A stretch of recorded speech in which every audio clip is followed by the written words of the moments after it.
Have you ever noticed when things finally become calm, you don't feel relaxed, you become uneasy instead? Not because anything is wrong, but because something feels missing. The tension's gone, the uncertainty is gone, the emotional monitoring is gone, and yet part of you feels strangely uncomfortable inside the very peace you once wanted. Why? Why can calm sometimes feel more unsettling than chaos?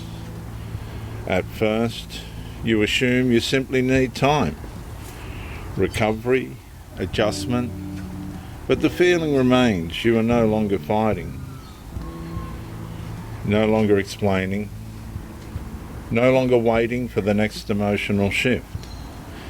Yet the nervous system still feels alert, still scanning, still anticipating something.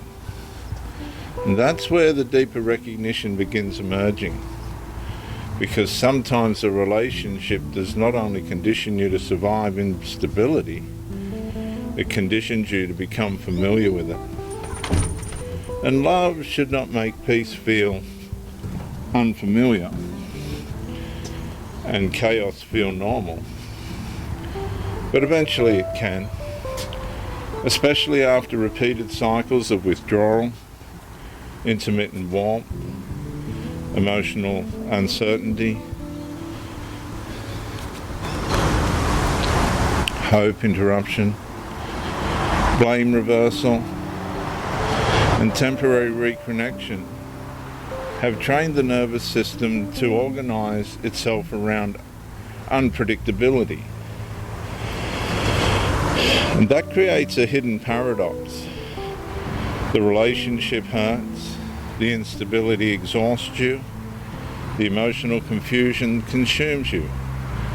Yet when the instability disappears, the nervous system does not immediately trust the absence of it. Because the body has spent so long preparing for emotional impact that preparation itself begins feeling normal.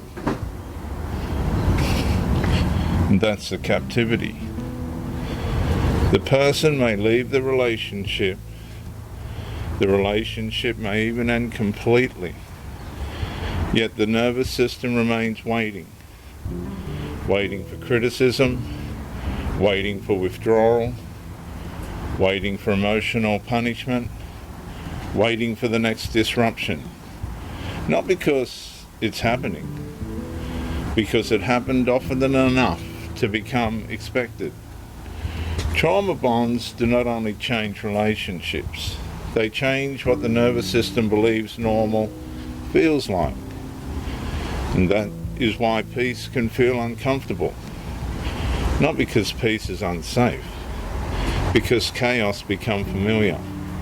And similarity often disguises itself as safety. And over time, the person begins recognizing something devastating.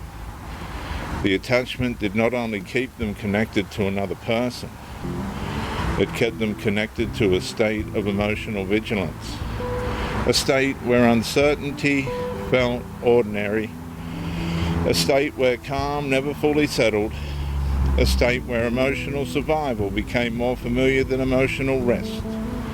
And that's the deeper wound. Not only the relationship, the conditioning left behind. And healing begins when the nervous system learns something it has forgotten. Peace is not the absence of attachment. Peace is the absence of having to emotionally survive attachment, because freedom does not always arrive as relief. Sometimes it arrives as unfamiliar silence, and the nervous system must slowly learn that silence is no longer a warning. It is a beginning of recovery.